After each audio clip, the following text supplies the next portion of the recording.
But what really makes us, stuck? What really makes us stuck here and now, and not be able to go beyond, to explore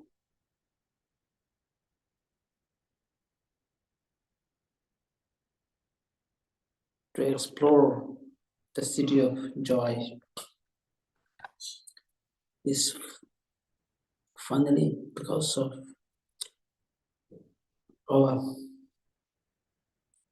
the grasping at the things to be true existence, inherent.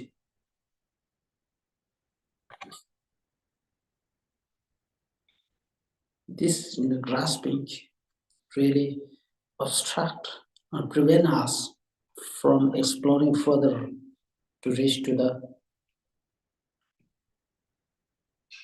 a state beyond our limitations, state beyond our limited freedom.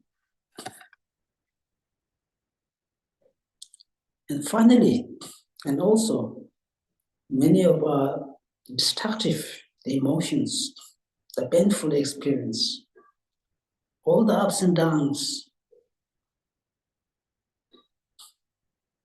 the fluctuating state of our mind,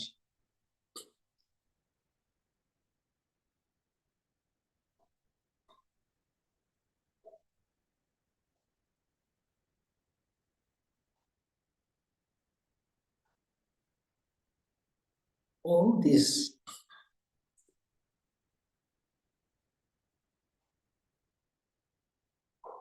these lies fundamentally with the grasping mind that is called ignorance. Once that ignorance is removed from our mind, everything is perfect.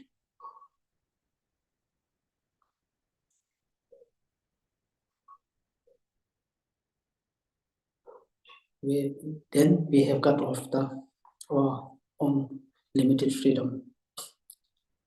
We begin to enjoy as we wish. We experience the nakedness of our true mind.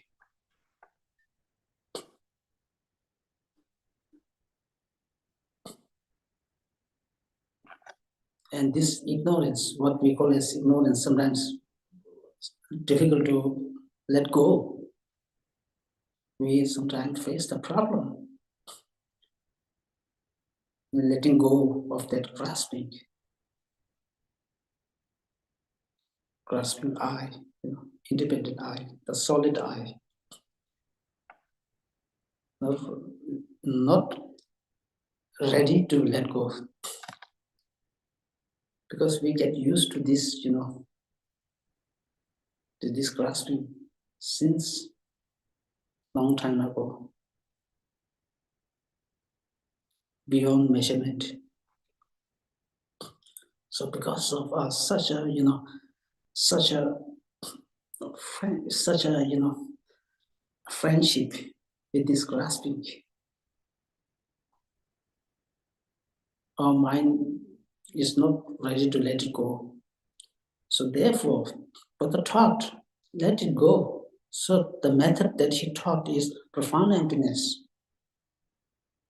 The method to overcome, to abandon, to remove this grasping, the grasping at I, the grasping at the mind, the grasping at the phenomena, all the outside phenomena is grasping. But the thought, different methods, and especially the most powerful method is the wisdom and the teaching on emptiness, profound emptiness.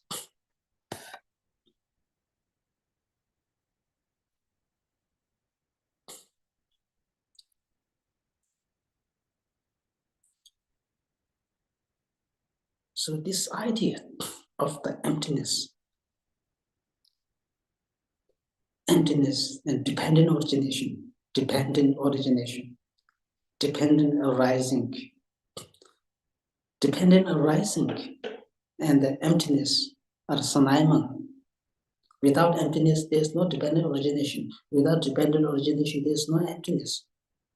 So this should dependent origination, or what we call as interconnectedness, and the emptiness should always go hand by hand, go together.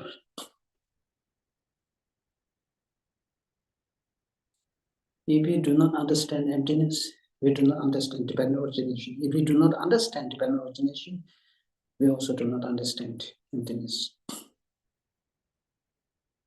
So these two are really beautiful, words, and also relaxing, the relaxing term.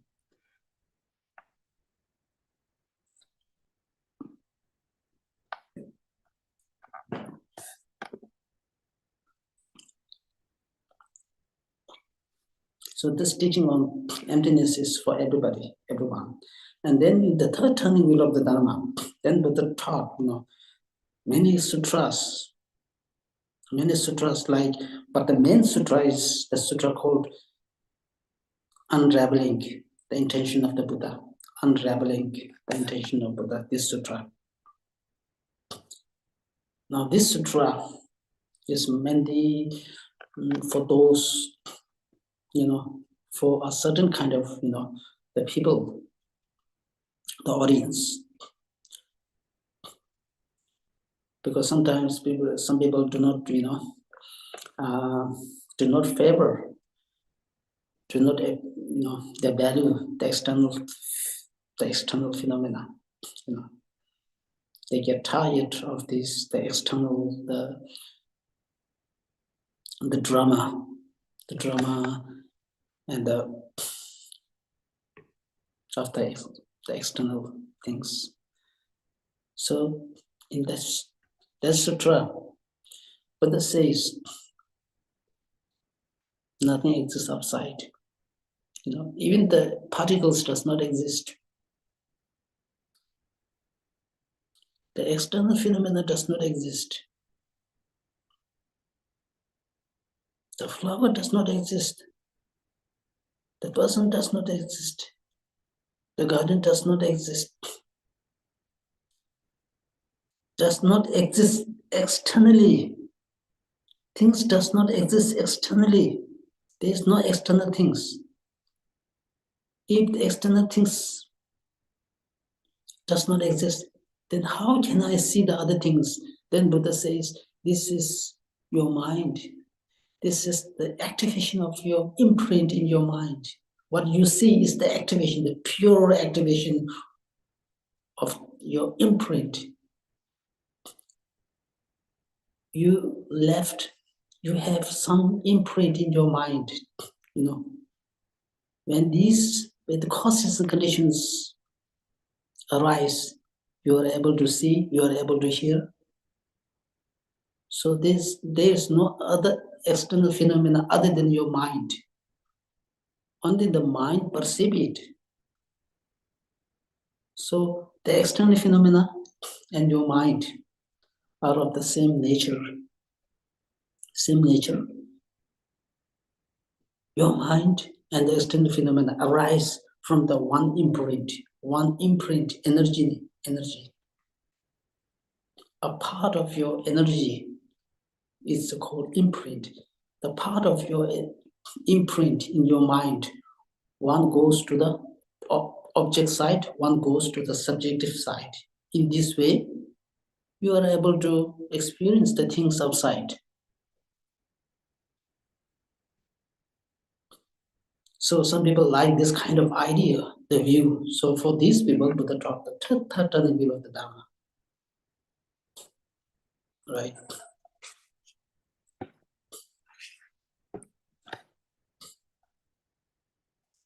Now,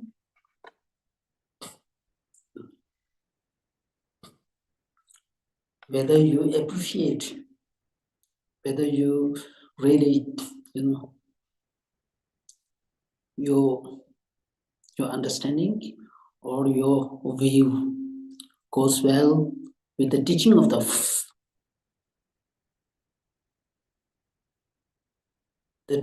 third turning wheel of Dharma or second turning of wheel of Dharma.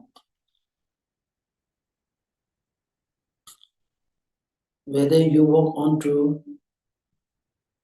understand and cultivate the wisdom of emptiness, or the wisdom of non-duality. The wisdom of non-duality is what is taught in the third turning wheel of Dharma. In the second turning wheel of Dharma, the wisdom of the emptiness, that things does not exist. There is no absolute thing else out there. It's all your mind. Again, in the second turning wheel of Dharma, Buddha said there is no absolute object outside there.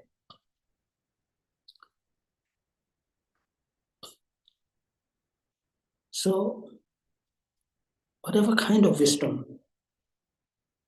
whether you work on to cultivate the wisdom of non-duality, or whether you work on to cultivate the wisdom of emptiness, the empty of inherent existence, at the fundamental level, you need to refrain from 10 non-virtuous actions. We need to refrain from 10 non-virtuous actions and to guard the 10 virtuous actions. So therefore, the training in guarding the 10 virtuous actions become important. Something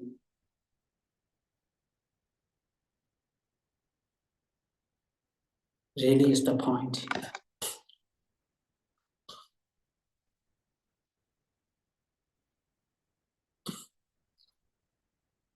Now, say, we all know 10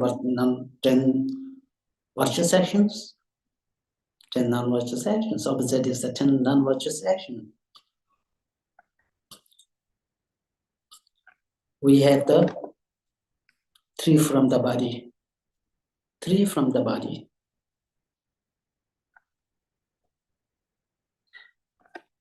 Killing, stealing, sexual misconduct. These are from the 3 from the body. And then from the speech, from the verbal, therefore,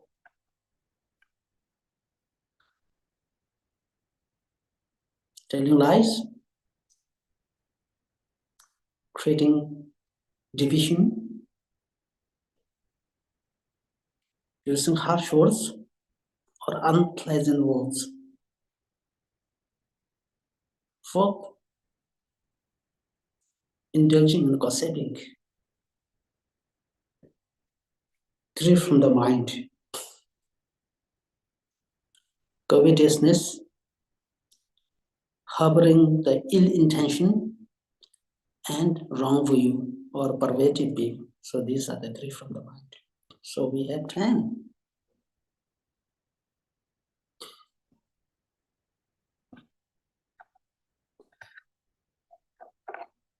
Now,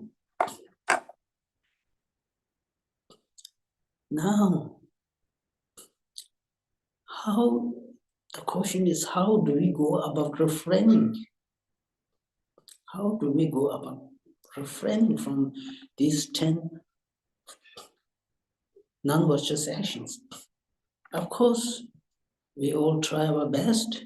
We all try our best to refrain from these non-virtuous actions. But somehow, because of our pattern, because of our habituated, because of our pattern, it won't let us, it won't allow us easily to refrain.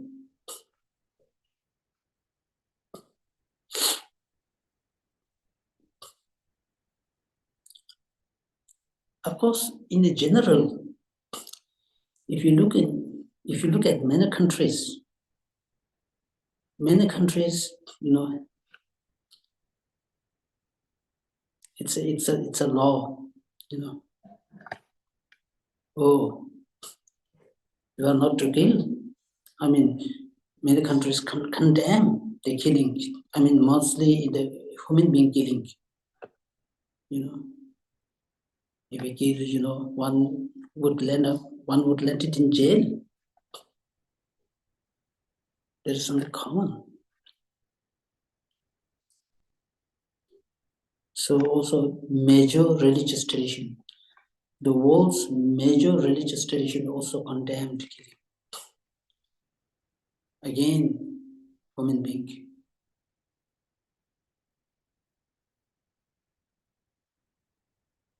They're stealing also, you know, they condemn.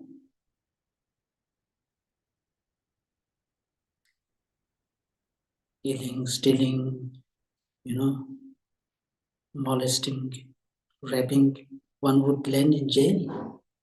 One would, in this very life, one would face a lot of problem by indulging in these things.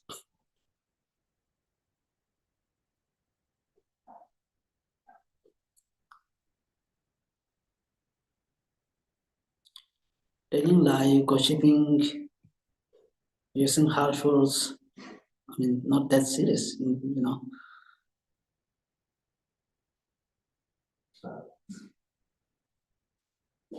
Because there's no country law, you know, there's no law in the country where, you know, oh, you should not tell lie, you know, you should not gossip.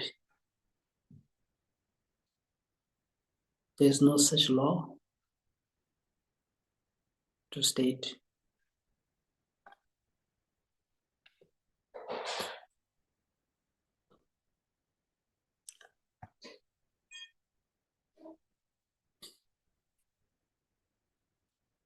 Fearing the law of the country, that one could refrain from this, you know, some of the non-virtuous action, killing, stealing, like, you know, to some extent sexual misconduct, telling lies,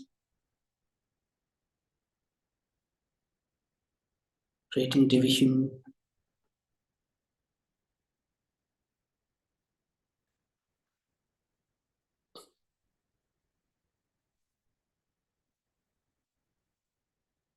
Or sometimes what we also call as secular ethics, you know, secularism, secular. Some people, they say, I'm not religious, but I'm, you know,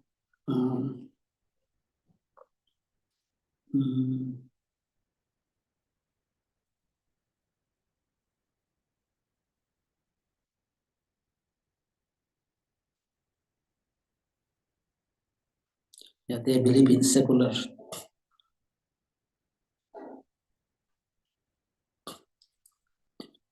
Now from the Buddhist viewpoint, now purely from the perspective of the Buddhism, now again, there are different practitioners. You know, there are different practitioners.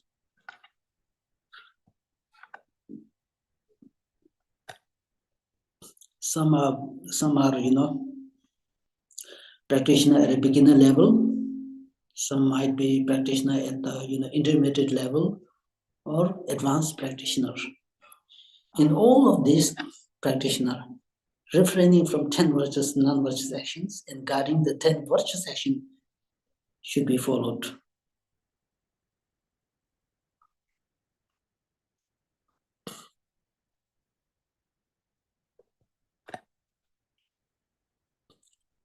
Now, let's see, how does Buddhism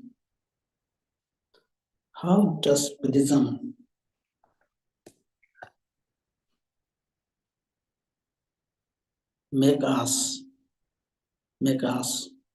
refrain from 10 non-virtuous actions?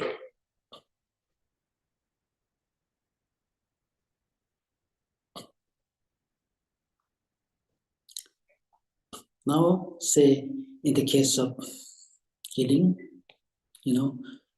stealing, sexual misconduct from the three bodies, from the bodies, from the bodies.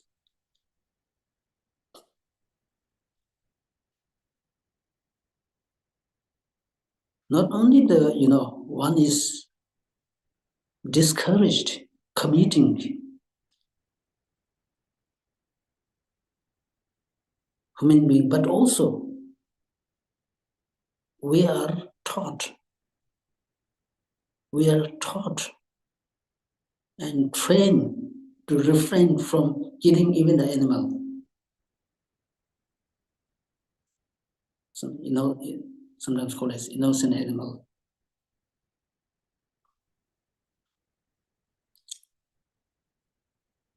Dog, the cat, wild animals, and also insects. So sometimes we are having the problem with, of course, we may not kill that, of course, we are not going to kill, but then some, pet animals like cat, dogs, these are again, we may not kill. But then insects like, red bugs, cockroach, mosquitoes.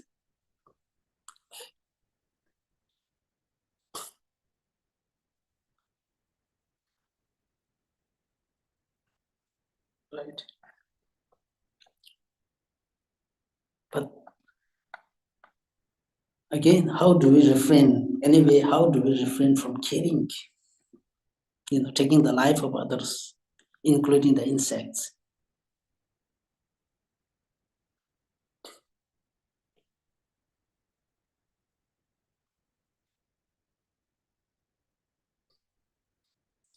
Now in the Buddhism says, oh, don't take the life of others. Do not also steal the other's object, others, property. Do not do the sexual misconduct. Do not indulge in sexual misconduct. What happened? If we engage in this, indulge in these things, what would happen?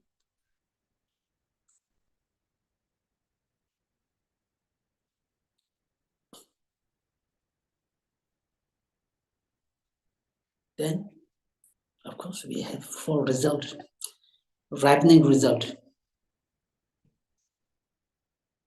experiential result, habituated result, environmental result. We experience these 4 as a result of engaging and indulging in these, either of the 10 non-virtuous action.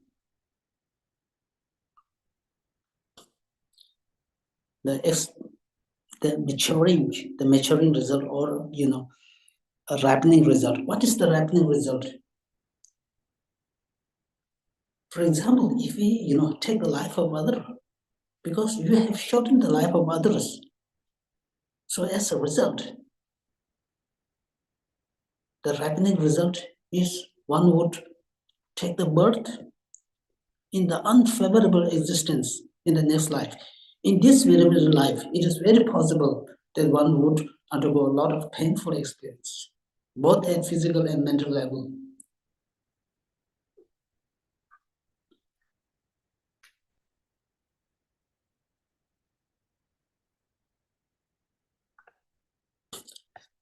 Now, we might say,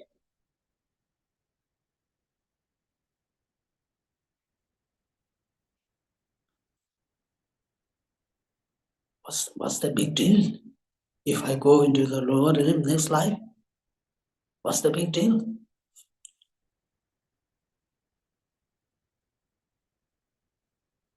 Yeah, I may take a birth in the lower realm. So then what? Then what? Yeah, if we take a birth in the lower realm, we go through intense and painful experience. for a very, very long time. Then what? Now the question is, then what?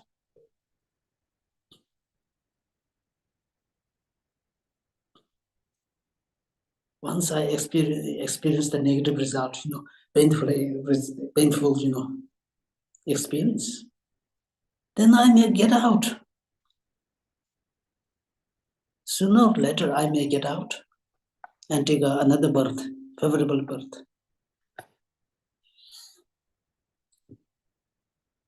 In which case,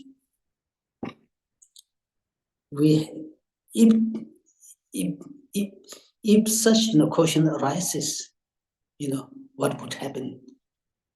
It clearly shows that we are not really thinking good, thinking well. Maybe we are living in a fantasy world.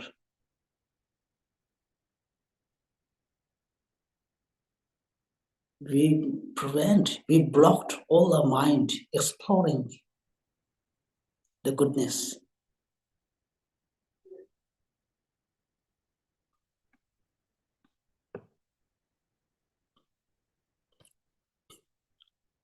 We try to understand.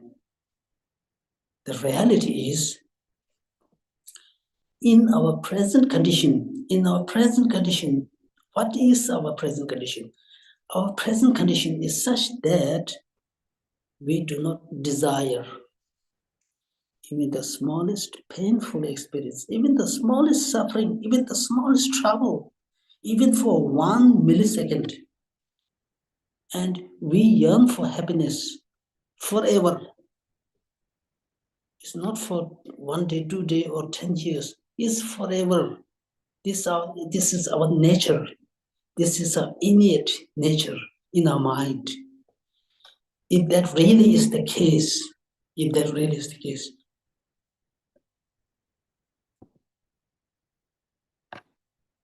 then it is very understandable that we do not create any negative action that would propel, that would force us to take a rebirth in somewhere where we even do not bear to suffer, even for 1 millisecond.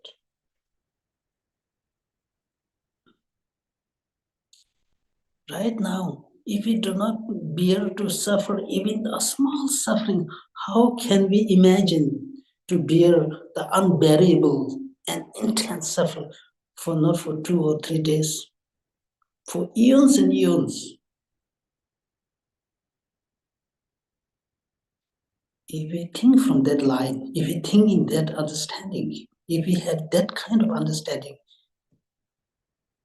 we really have the courage to refrain from those negative actions,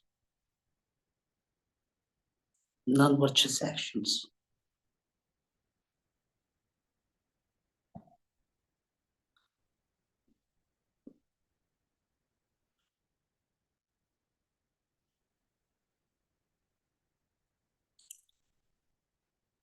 So, you see,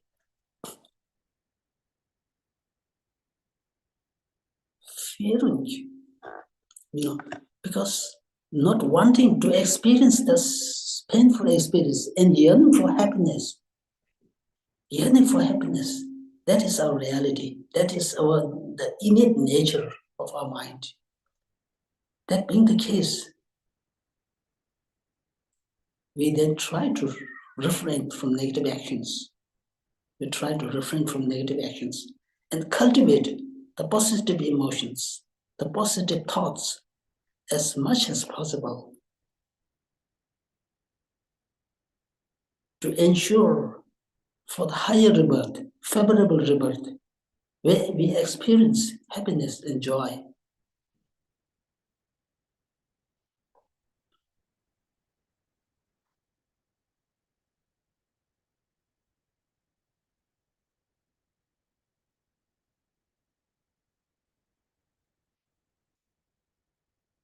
So when we understand whether we, indulging in killing, stealing session is conduct, and then all this, telling lies, creating division, gossiping, harsh words, covetousness, harboring the evil intention, ill will, and perverted will. All this has the tendency, has the power to throw us in the existence that we don't like, that we would not like. So understanding that, then we try to refrain from the negative actions, the 10 non-virtuous actions.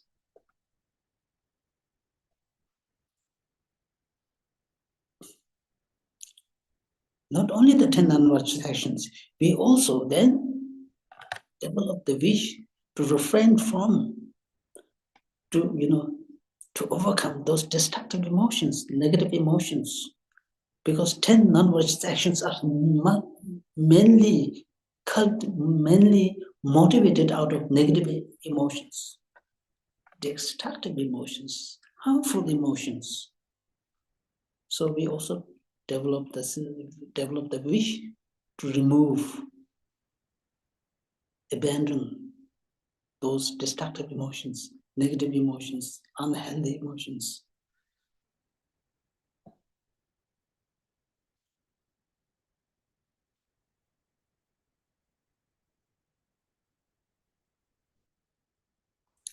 And then first we refrain from these negative actions, and then we cultivate the desire, the wish to guard, to keep and indulge and engage in the 10 virtuous actions.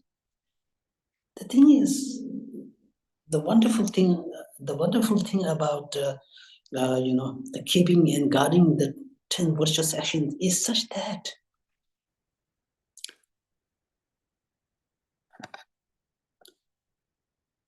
if we were to meditate, if we were to find the time for cultivating the Shamanta meditation, sometimes called as calm abiding meditation, calm abiding Shamanta meditation. If we have the morality, if we have the pure ethics, pure morality, it is said that we can achieve this meditation experience within 6 months. Within 6 months. See.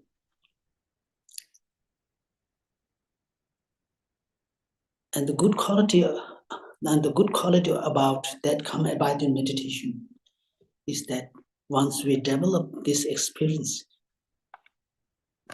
we have no tightness. We have no tightness of the body. We have no tightness of the mind. Right now, even if we do, some virtuous actions, even if we, do some good actions, for just 5 minutes, we easily get tired. We get distracted here and there. Our mind is not in service. Our body is not in service. Is not serviceable. Our mind is not serviceable. Once we achieve this calm abiding meditation, our mind can remain calm and fixed on the object for as long as you can. 2 days, 3 days, 1 week, 10 days, even without drinking, even without taking food. Because you cultivated the pliancy, the suppleness of the body and the mind.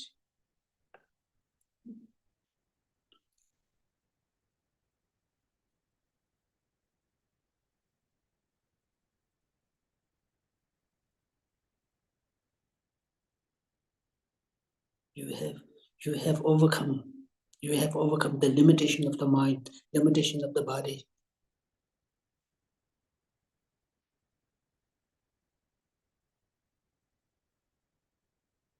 in this situation, under such situation, whatever virtues that we do becomes such a powerful.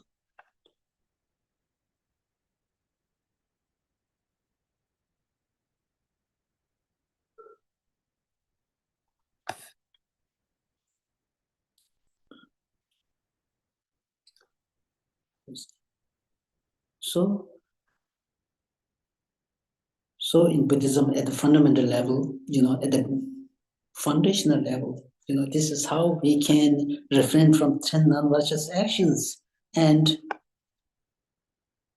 cultivate the wish to guard and keep the 10 virtuous actions joyfully.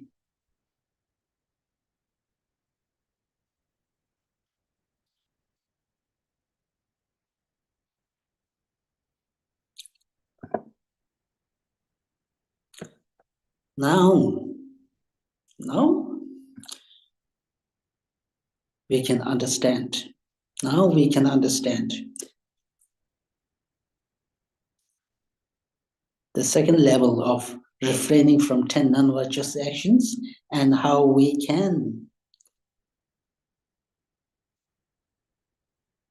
do we engage and indulge in the 10 virtuous actions, refraining from 10 non-virtuous actions and indulge in the 10 virtuous actions. How do we go about that? Now in the intermediate level, at the intermediate level, at the medium level,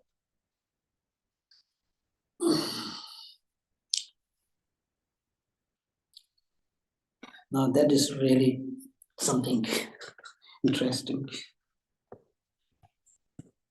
That really is truly interesting,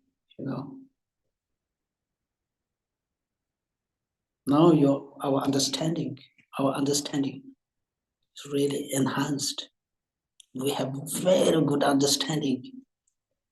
Once we understand this, you have understood the spiritual training of the person of the medium capacity.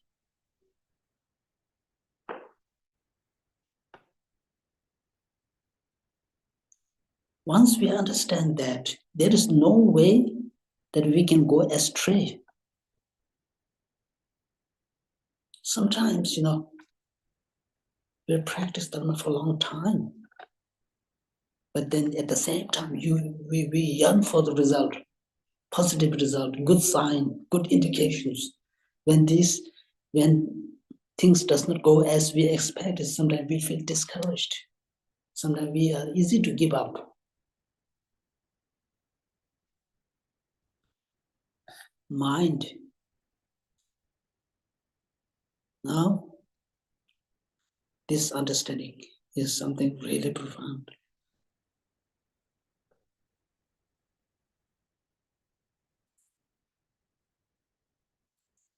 If we have this kind of understanding that we are going to discuss shortly, we don't have any question. We should not have any question how to do the practice. Please guide me. Please help me. We should not have this kind of question. We should not have this kind of, the request, because you know how to do in the right way. We know. We come to realize, we come to understand exactly how we are to proceed.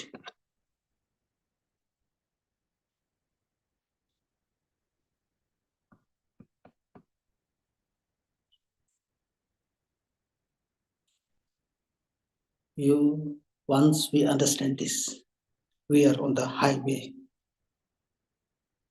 There is no zigzag in our life. There would be no zigzag in our life.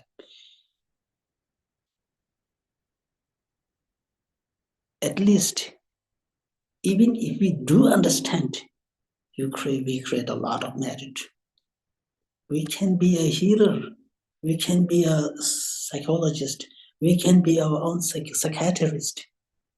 Sometimes we advise other people. Sometimes we give the suggestion. We give the ideas. We try to help, very good. But then when we go through our own problem, how to address our own problem? That's the question. When we have our own problem, situation, how do we solve? How can we address it?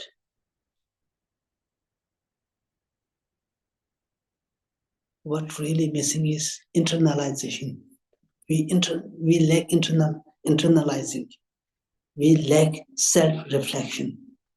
We do not do meditation. We don't do meditation. Although we are doing meditation in some way, but we are not doing the essence of the meditation. We are lacking that essence. Just understanding would really help us greatly, really make us our life better in many, many ways. Of course, if we do practice, then some kind of spiritual realization, spiritual experience should develop.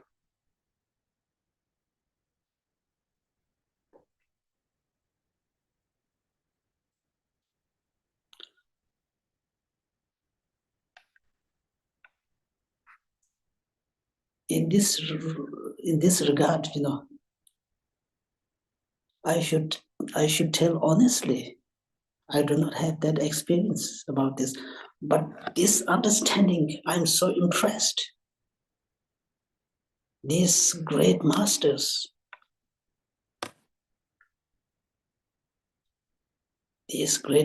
from India in the land of snow, they truly beautified the Buddha's teaching with this such kind of explanation, the pure explanation.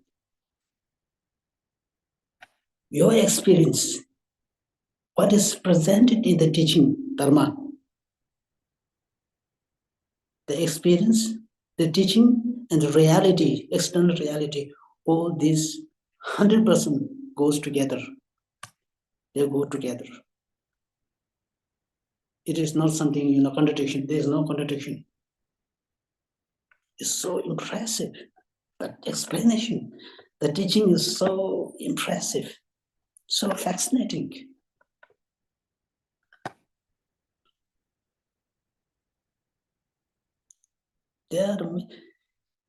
From the Dharma, there are many, many things to learn. Really, many things to learn.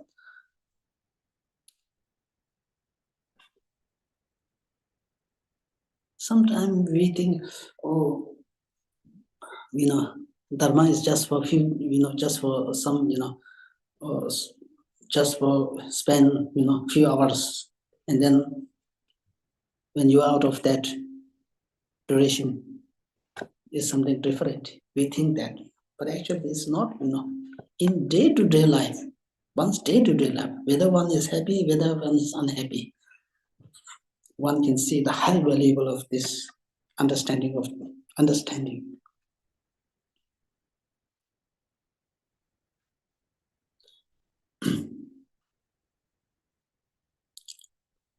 And also, sometimes we should have some courage to accept the reality. Sometimes, sometimes we are so frightened, so we are so afraid to accept the reality. We try to run away. We try to escape the reality rather than facing it, rather than addressing the issue.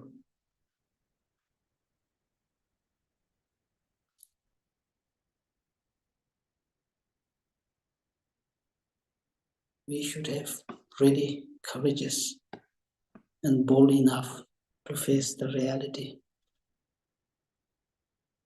to understand the reality, to understand what others have to say.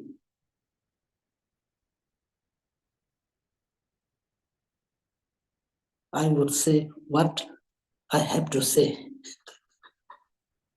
not what I have to advise, I don't know how to advise. I myself need some advice. But what I have to say,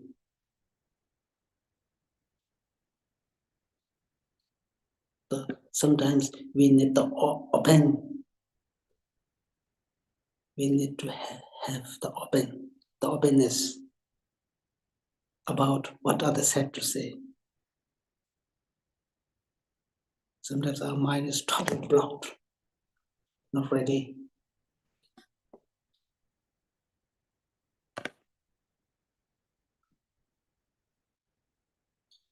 Now, yeah, we better talk about, second level of understanding. How can we refrain from 10 non-virtuous actions and engage and indulge in the 10 virtuous actions to make our life something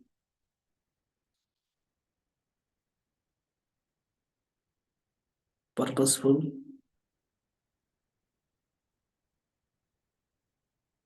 something truly to the meaning.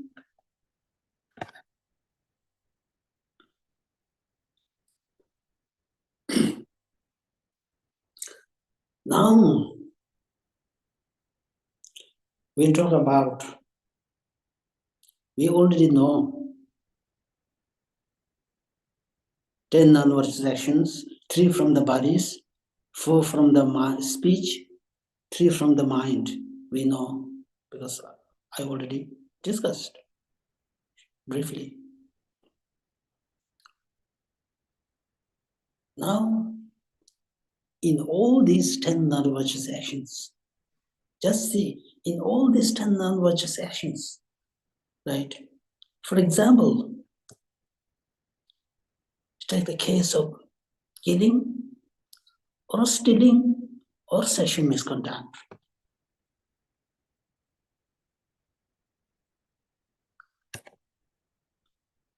Because now I'm trying to explain the second level of understanding.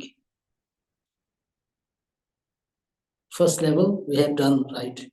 Now the second level, how can we refrain from the 10 non-virtuous actions and indulge in the 10 virtuous actions? Now the second level.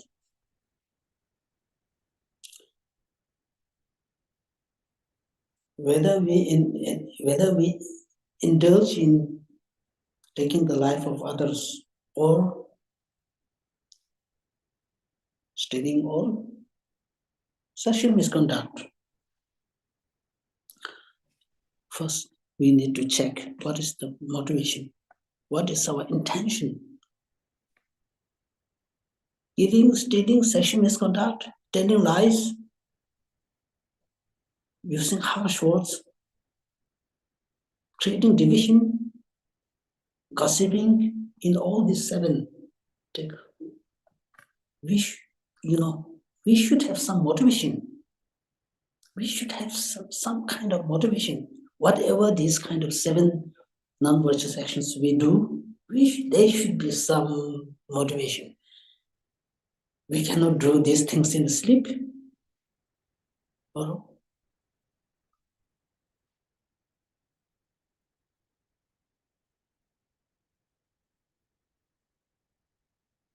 now you could try to, for example, in the case of the killing, right? Maybe killing the animal, right? Wild animal, for example, right? One can kill the wild animal out of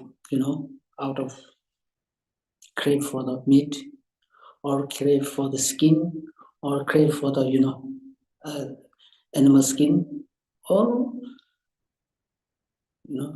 the arm. So in which case the craving is involved, attachment is involved. In the case of the anger, killing the animal, like small insect, because this most the cockroach, the rat or mice destroy our clothes, destroy our grocery thing. So we, out of anger, we poison them. So, you see, there should be no killing without involving the motivation. So there is a motivation. There should be motivation. Now, the motivation is either anger or attachment or ignorance. Now here, mainly the anger and attachment. So, anger and attachment. What is the nature of the anger and attachment? We need to understand this. Not only the anger and attachment, in general, there are four characteristics. There are four features of the destructive emotions, negative emotions. These are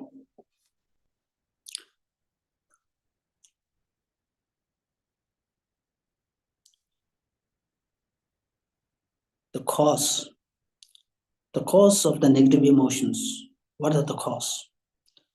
The cause is really inauspicious.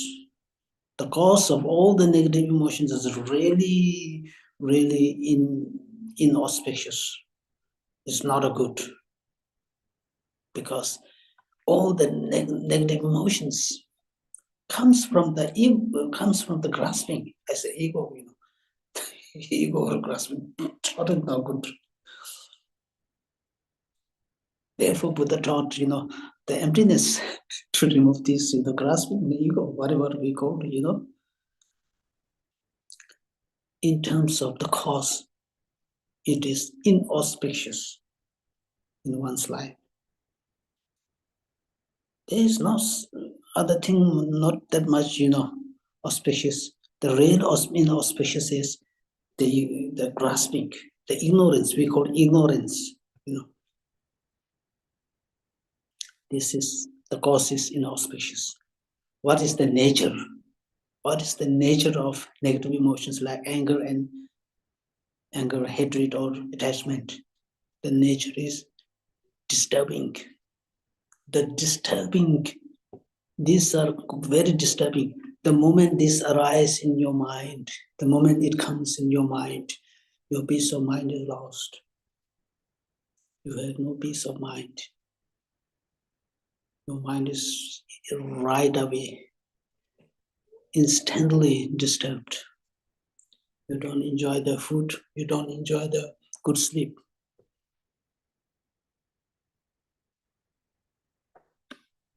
This is the nature.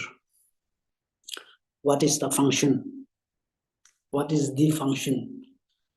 The function is destructive. The destructive nature, because it destroys.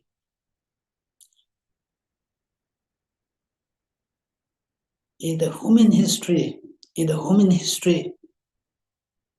there war.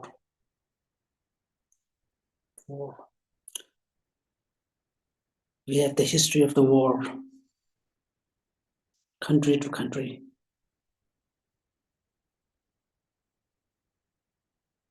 Region to region, the place to place.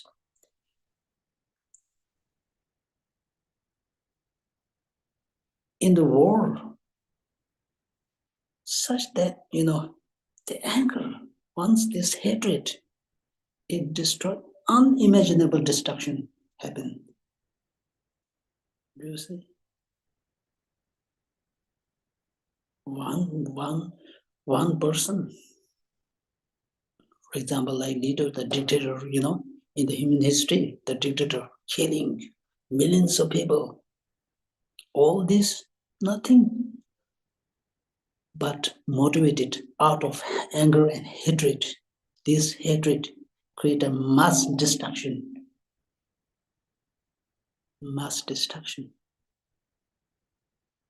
Therefore, the nature is so destructive.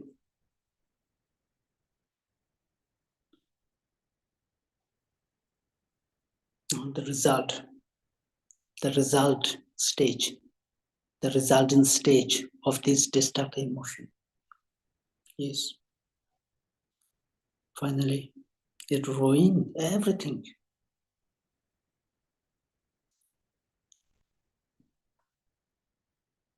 In the individual person, it ruined one's health, one's wealth, one's peace of mind, everything.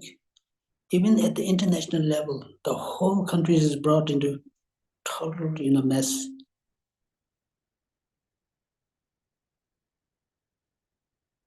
Enough to bring endless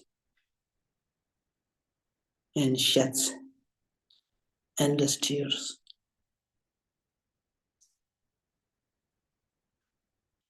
We understand these destructive emotions in 4 categories, in 4 features, 4 characteristics.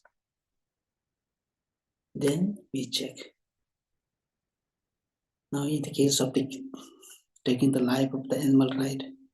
Are we ready to do so?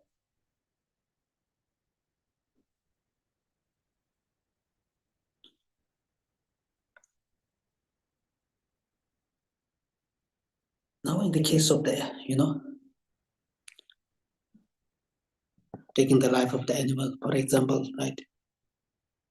Or you can also, one would also, in these days now, a lot of war, war here and there.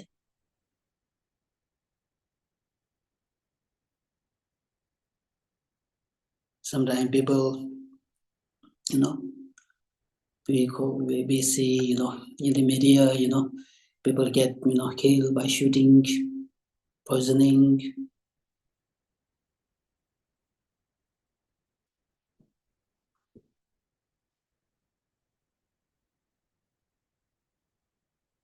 Object, the person or the animal that we are going to kill, that we are to kill. What is their nature? What is the nature of the human being? What is the nature of the animal? No need to take the life of other. They will finally, the time come that they will go. The animal can go. The time come. What is their nature? It's really pitiable nature. It's really pitiable nature. If we do understand the pitiable nature, instead of doing some harm, we really develop the love and compassion for them because of the pitiable nature. What are the pitiable nature?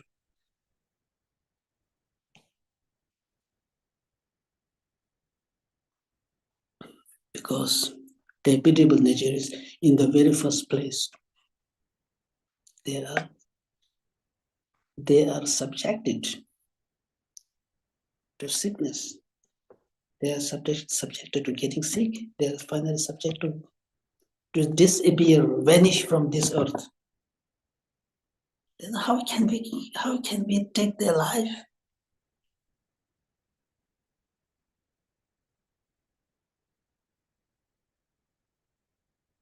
Somebody who is in the street, very in the pathetic condition, going through sickness, terrible sickness, are we going to take that person's life? No. Why? Because we feel it. We feel the pathetic condition. Once we do understand the pathetic condition, it is out of our mind to take their life. So understand. We need to understand.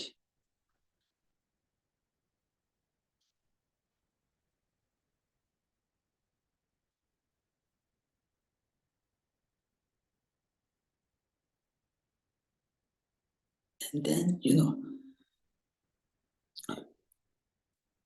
is an animal or human being, they are not perfect, Sooner or later, when the causes and conditions come together, as a human being, as a being characterized by karma and delusion, characterized by karma delusion is prone to receive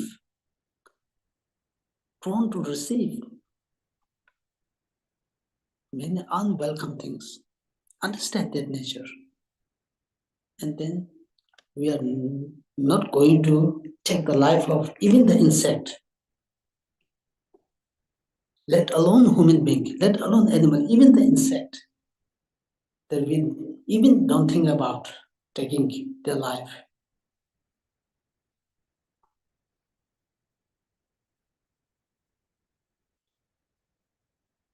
Because of the pathetic nature. In Buddhism,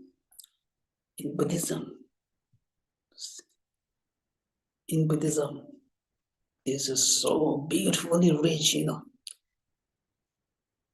so beautifully expressed, so beautifully said. I'm always amazed, always mesmerized by such a profound explanation that Buddhism called the impermanent and the dissatisfying nature. I'm not talking impermanent alone. I'm talking about the impermanent, which is characterized by karma delusion and dissatisfying nature. Apply this understanding to all the beings, everything. We are in a better position. We will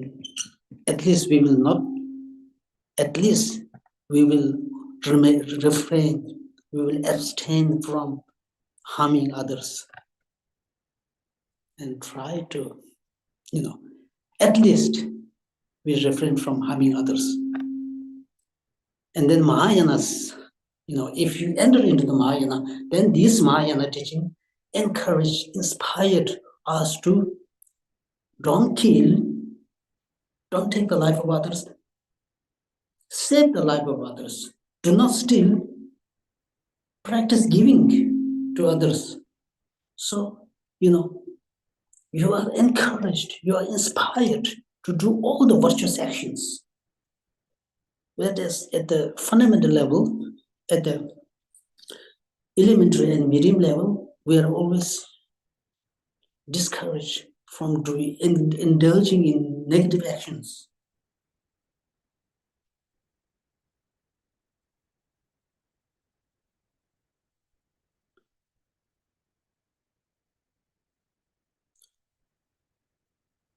Right. So now, you can understand this in the case of killing. Now, in the case of stealing, same.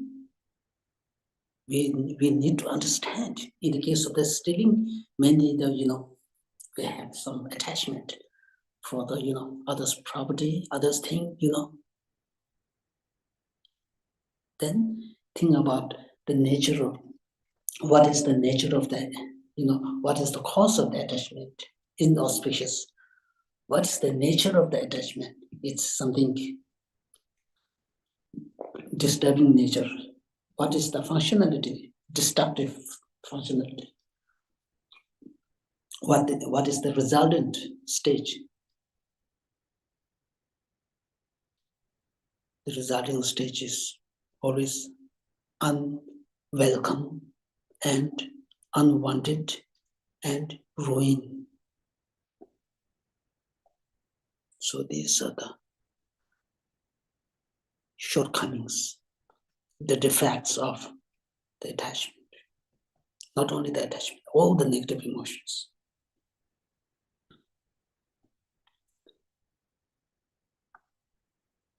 And then you see it. If there is a stealing, like this, the object. What is the nature of the object? Nature of the object.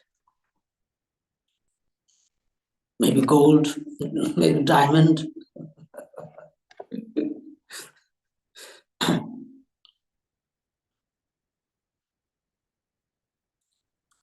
So we need to understand what are the nature of the product. What are the nature of the product?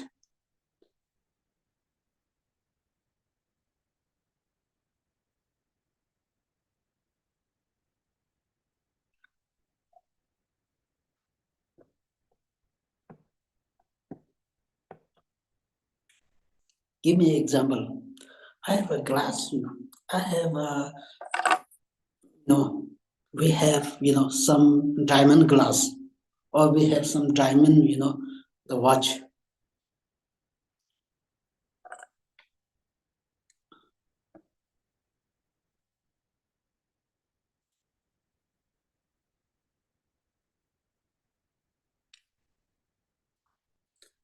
Yes, we need diamond watch. We may have, it's very good. It's very good to have diamond watch. But then the question is, if we let it fall, if we let it loose, if we let it release from your hand, it fall down on the ground.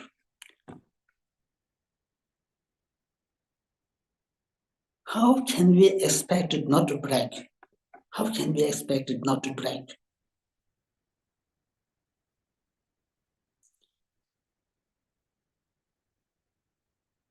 Will it break or not? It break. Why it break?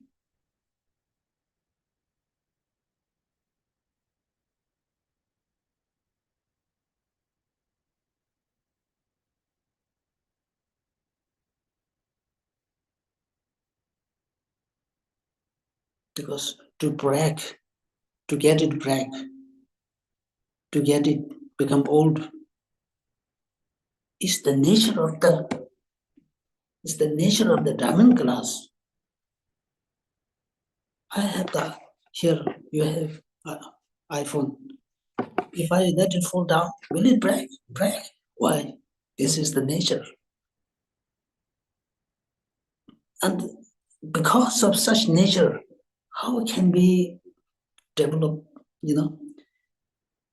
oh, this is so wonderful. If I may get this, it's very good. Very strong attachment for the things, But at the same time, we need to understand their reality. What is their reality? Once we do understand their reality, oh, no, the wish to refrain from stealing also comes, and indulge in the guarding, in giving the resources, helping for the poor people, helping, giving away your resources to others comes automatically.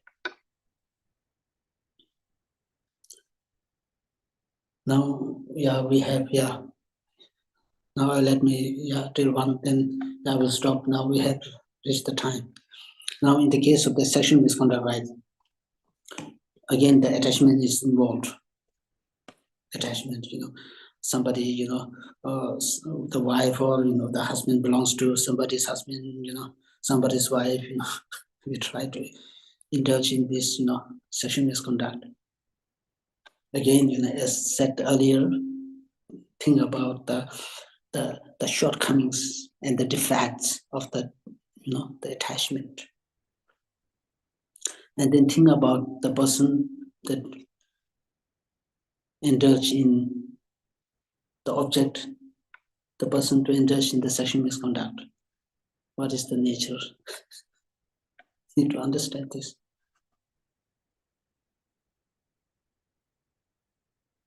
As a result, because of this, nature, the whole family is destroyed. There is no, happy atmosphere, very tense atmosphere. And then how long one is going to spend with that person? Expecting to live forever? Definitely. Because when strong emotions arises, strong, there's a tendency to look, to remain forever with that person. But in reality, that is not the case. Our, our mind, our emotion is distorted, thinking that, something will be, blissful forever. But in reality, totally is the opposite. So need to see the nature. We could see the reality of that person. That person is, not in the pure land, not something permanent, not something unchanging. The person should change. The body changing, the mind changing, the feeling changes. Not remain the feeling, the body, the mind remain unchanged forever. There's no such thing. But when attachment arises, we have the tendency to see in that way.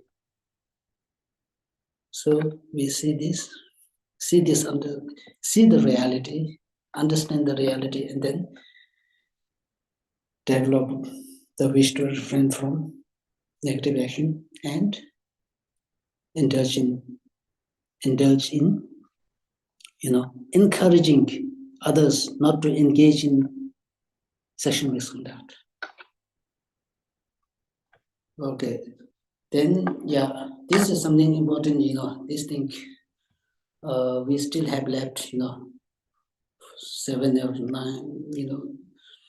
The remaining non-virtuous action, and also refraining from the third method, or that third training in refraining from the negative non-virtuous actions, 10 non-virtuous actions, and indulge in the virtuous action. That is now from the Mahayana standpoint.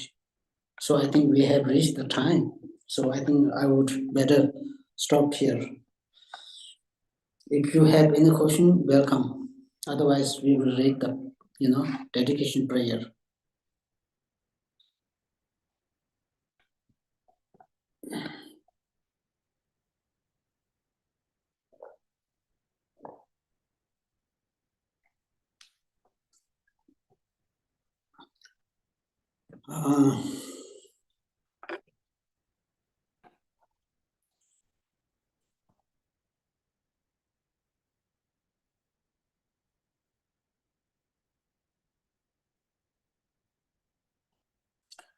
It looks like we have no.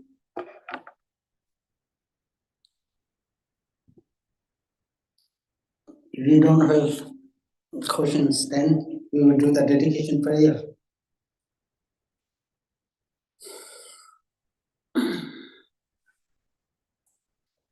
Hello.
대다 경제 제소 다로지 예와 예다 담제라도 계속시베 예와 담제기 모와 강나 정도 나바데 나예 제며 자와디 예자 상보 제제라도 모와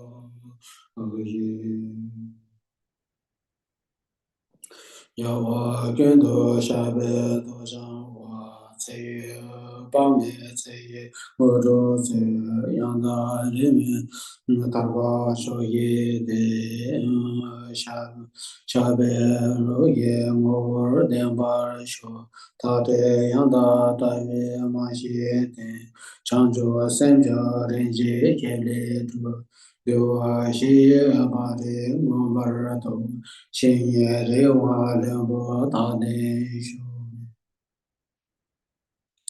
와테데 예베 아바사 바사 베메 제 사송 도예 셰소 예베니 제규 가예 신예 남게 노 진레 유나 예신 다자르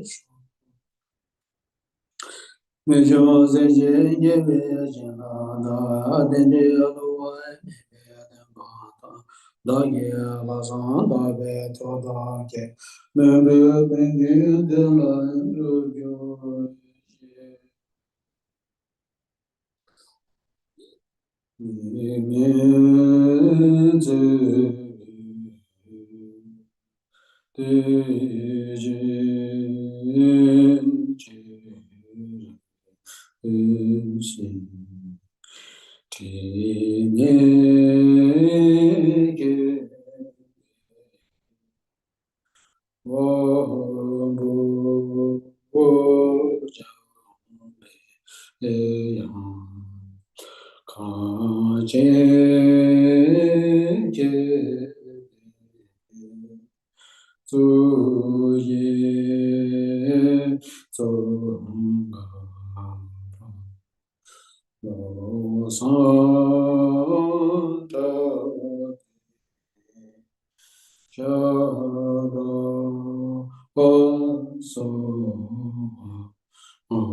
Xin mọi người cố gắng truyền bá lớp này đến tất cả các đạo hữu. Thật sự đây là một cái pháp không những chỉ là giúp chúng ta giữ giới mà có thể chuyển hóa được cái nghiệp của chúng ta, như thầy vừa mới giảng xong và sẽ tiếp tục giảng.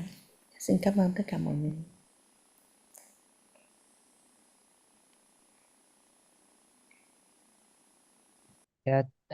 Thank you Ben so much. Cảm ơn mọi người, cảm ơn tất cả mọi người đã vào nghe pháp ngày hôm nay. Oh, yeah. Thank you Ben. Yeah, you're welcome. Yeah, everybody. Thank you Rinpoche. Yeah. Cảm ơn ban tổ chức. Yeah, you're welcome. Dạ, đây là lớp thầy sẽ giảng mỗi tuần nha mọi người. Dạ, có thể là trong vòng khoảng 2 tháng đó, cho nên là mỗi tuần đều vô cũng cùng giờ này. Dạ, xin cảm ơn tất cả mọi người.